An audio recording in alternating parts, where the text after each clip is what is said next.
Hi everybody, welcome back to the channel. Today we're going to be diving into a subject that is crucial if you're trying to promote your music or content or business online. Today we're going to be talking about using emotions in your advertising instead of being too salesy. And I'll explain what I mean by that in just a second. So you've probably noticed whenever you hear doom scrolling through social media that you are just bombarded constantly with adverts, and to be honest with you, it drives me crazy. It's just buy this, buy that, and selling your music is absolutely no different. And the number one mistake I see from artists when they put out their music is this, and let me know in the comment section if you think that this sounds familiar. So have you or anyone you know who sells their music ever put out the line, "Our new single's out on the 23rd, go and pre-save it," or "Our new single's out today, go and stream it"? Why? Why should they go and stream it? Like, the amount of times I see that and that is all the promotion, or next to all the promotion that I see come from the band or the artist, is unbelievable. Today, before I came on and made this video, I found 21 different people advertising a new single, and it literally was, "New single's out now, go and listen to it." Why? Why should I go and listen to it? Give me a reason to want to go and check out the full song. That's where in the previous video we talked about batching content so that you can create all your content in one day. If you haven't seen that video, I'll put a link in the description. But we're going to come up with a title that is much better and is going to get people to go over to your video or your song and actually listening to it. We're going to give them a reason to want to go and listen to it. Let's start with the very basics. Emotions are very, very critical in advertising. The best brands in the world use emotions. Nike, for example, they rarely ever sell a pair of trainers or a tracksuit. They sell the idea of being a superstar. They sell the emotion of scoring a winning dunk in a basketball game. It's rare they actually go, "Our new trainers are on sale, go buy them." You never see that from brands like Nike. It's always about the emotion. Whenever you see an Apple advert, it's always about someone shooting a film or creating some brilliant music, because that relates to the people that are going to use the technology. It's rare you ever see them put out, "Our new phone is £1,500, go buy it." That's never ever their way of marketing. So have a think about this. When you're titling your next video, instead of putting out, "Here's a snippet of my new single, check it out," maybe try something a little bit different. So the title of this piece of content might say something like, "I've never been so heartbroken." And then it'll go into the song or a bit of the chorus.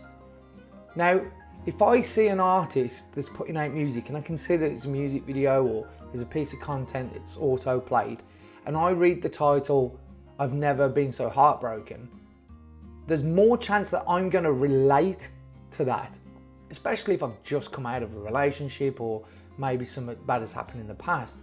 There's far more chance to me relating or looking at that title with interest than you just going, "Yo, go listen to my song. I've never heard of you before, why should I?"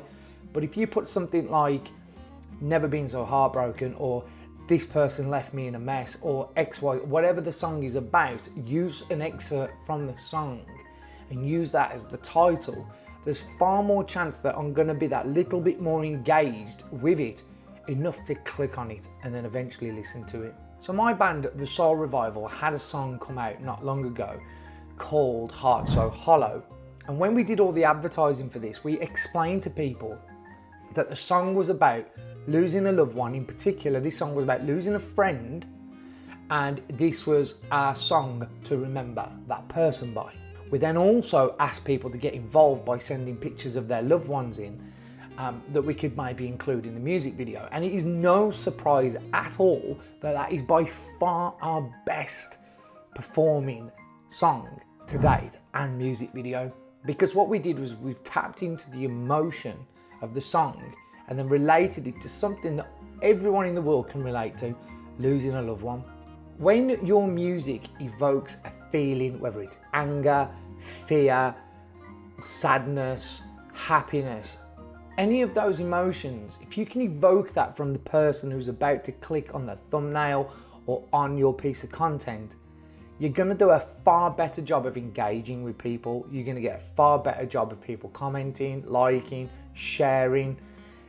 We had a lot of people reach out to us and say, oh, I wish we could have had our relative in this video. What a great way to pay homage to them, blah, blah. And the feedback was incredible from that last single. So going forward now, we're looking at ways where we can involve that into all of the marketing of our future songs. Another way might be to actually put out a little video before the single comes out, explaining what the lyrics mean. So a different piece of content other than just go and stream our song or go and pre-save our song. If you made a little video just saying, the next single, just wanted to let you know, is all about my experience with depression or my experience with my mental health.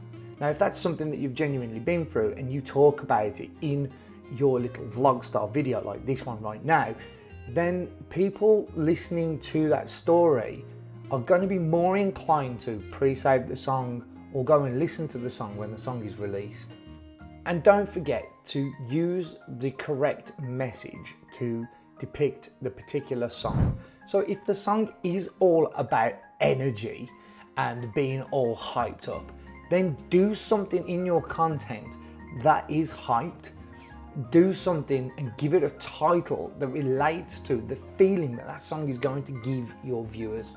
Right, to wrap this video up, because I want to keep it short, there's a lot of people out there advertising music, and if every single person is using the same old titles and the same old methods of promoting, it's going to get lost in a lot of junk. If I see another person go, my album drops on Friday, my new song drops on Wednesday, I don't care. I do not care about your music. I don't know you. I've never seen you before. I've never seen you live. I don't care. Why should I click on it? Give me something. Tell me something about the song.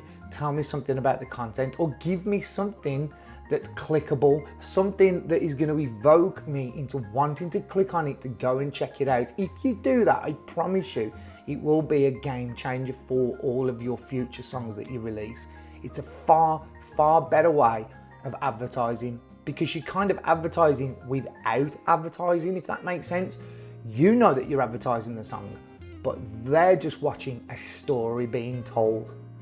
And one thing that humans love is a good story. So if you can tell stories and you're a good storyteller, as songwriters you should be, then this shouldn't be a problem. Just give it a try on your next release and let me know in the comment section how you get on.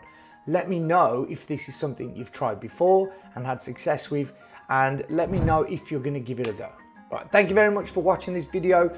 I'll be back with more little tips videos like this. These are all things that I'm using in the real world, testing out, and I'll put links in the description to the song that I was talking about earlier. I think that track is on 100,000 streams now across all platforms, and we're only a new band. These techniques do work, so give them a try. What can it hurt? Like and subscribe to the channel if you found this video useful, and I'll be back with more very soon.